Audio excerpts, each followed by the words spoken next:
Hi สบายดี Social Networks ช่วงนี้มาพบกับไอเดียใหม่แต่คนเก่าเนาะ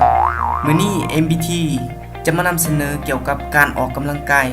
เฮาควรออกกำลังกายในเวลาใดในช่วงใดจึงจะมีประสิทธิภาพสูงสุดเนาะ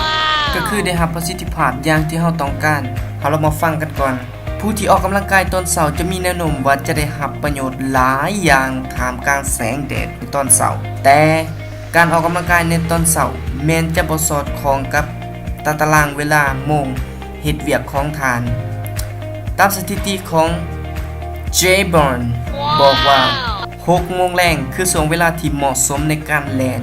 การฝึกกล้ามเนื้อการเต้นแอโรบิกในคอลัมน์สุขภาพมื้อนี้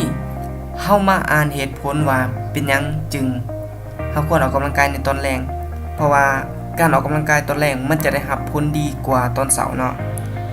1. ได้รับประสิทธิภาพไวขึ้นการวิจัยพบว่าในตอนหัวค่ำเฮาสามารถออกกำลังกายได้ด้นขึ้น 40% และมีประสิทธิภาพสูงสุดถึง 11 ชั่วโมงส่วนผู้ที่ออกกำลังกายในตอนเช้าจะมีประสิทธิภาพสูงสุดที่ประมาณ 6 ชั่วโมงดังนั้นเมื่อทานได้ออกกำลังกายด้นขึ้นหนักขึ้นและแห้งขึ้นทานก็จะสามารถได้รับผลเช่นเดียวกัน 2. กล้ามเนื้อกระชับไวขึ้นก็คือกล้ามเนื้อใหญ่ขึ้นโดยกระพริบตาเลยในช่วงเวลาการฝึกและการสร้างกล้ามเนื้อคือช่วงเวลาตอนหัวค่ำเพราะ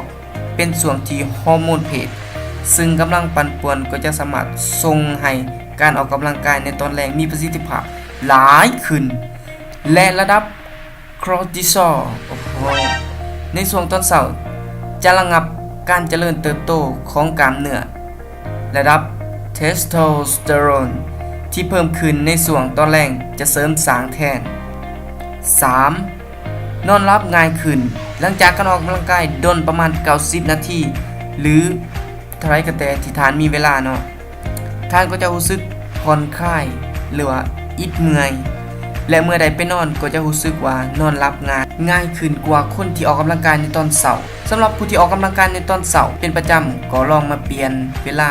เป็นการออกกำลังกายในตอนแรงเบิงแล้วทานจะรู้สึกว่าได้รับผลนั่นมันดีแนวใดมาลองเฮ็ดกันเบิงเนาะเพียงแต่ทานลองเปลี่ยนเวลาการออกกำลังกายเนาะหลังจากตอนเช้าเมื่อเปลี่ยนเป็นตอนแรงก็จะได้รับผลดีหลายขึ้นและอย่าลืมเข้ามากดไลค์กดแชร์เพื่อเป็นกำลังใจให้เฮาเฮ็ดคลิปใหม่ต่อไปเนาะเจ้าสบายดี